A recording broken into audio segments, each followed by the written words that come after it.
Hello? Is this she? Listen, I've got a problem.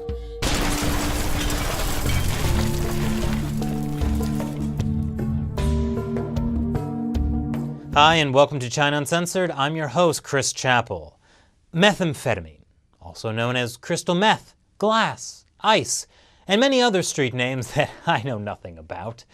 At one time, it was easy to make meth out of ingredients that you could find at the drugstore. Or at least that's what I've heard, having no experience with it myself whatsoever. China has a growing problem with meth, both in the crystal and pill form. Meth is the second most used drug in the country after heroin, and usage is skyrocketing. In 2012 alone, Chinese officials seized more than 16 tons of meth in drug busts. But that's not all. China is a huge manufacturer and exporter of precursor chemicals, the basic chemical ingredients used to make meth. Now, they can also be used to make other not illegal drugs as well, but these chemicals from China are fueling an international drug trade. In recent years, Chinese authorities have launched several high-profile drug-busting operations, but authorities are also looking the other way, or in some cases, are directly involved in the meth trade. Here are 11 ways that the Chinese Communist Party is breaking bad. 80% of the meth in the US is produced by Mexican drug cartels that are getting the basic ingredients from Chinese gangs known as triads. According to Carrie Patton, an expert on terrorism and intelligence, the Chinese Communist Party tries to maintain influence over these groups, which get their blessings from certain elements in the Chinese government. In 2011, the Mexican Navy seized shipments of almost 100 tons of basic meth ingredients.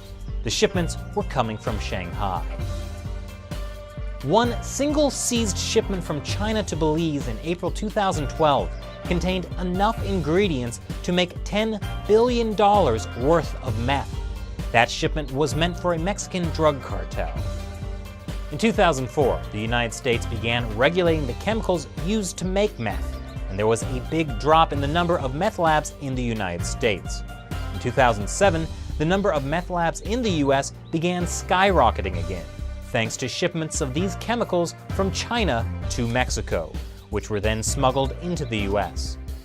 Between 2006 and 2012, Mexican drug wars fed by these Chinese shipments have claimed more than 60,000 lives, according to Human Rights Watch. Meth precursor shipments are the #1 issue Mexican officials have raised with the Chinese government. But the Chinese government is not listening. According to Dr. Robert Bunker of the U.S. Army College, Chinese officials can just say these are perfectly legal ingredients that get misused further down the road. It's not their fault. One reason that Chinese officials won't take responsibility. Selling these precursor chemicals to Mexican drug cartels is highly profitable. After all, these Chinese companies were only selling ingredients, not actual meth. It's like if you sell enriched uranium to a country and they end up making a nuclear warhead, is that really your fault? And those profits feed back into the Chinese economy. In 2008, local governments in Guangdong province were encouraging farmers to grow ma huang, promising these farmers a more than 64% return in profit. Ma huang, also known as Ephedra sinica, is a common herb in Chinese medicine. It's also a natural source of ephedrine, one of the precursor chemicals used to make meth. Chinese authorities now impose stricter rules about growing ma huang, and police have staged major drug raids of meth. But the precursor chemicals that can be sold to other countries are being left untouched. In Burma, China has been selling advanced weapons to an insurgent group, the largest military in the country, called the United Wa State. They gained control of a piece of land in the northeastern Shan state in the 90s, and according to Voice of America, turned it into one of Asia's largest methamphetamine production bases, and are considered the region's largest drug-dealing organization. Incidentally, most of the precursor chemicals for meth in Burma come from India and, you guessed it, China. How is China dealing with meth domestically?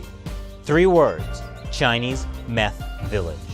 In 2013, Chinese officials raided a village of 14,000 people in Guangdong province and seized 3 tons of meth and 23 tons of precursor chemicals.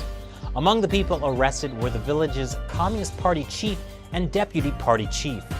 Apparently, the party chief was known as the area's biggest drug trafficker, and local police were protecting the village's drug operation.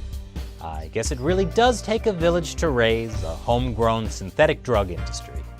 What do you think of this episode of China's meth industry? Are you hooked? Because I've been told I have an addictive personality. Thanks for watching this episode of China Uncensored. Check out the Facebook and Twitter page, links below, for more. Once again, I'm Chris Chappell. See you next time.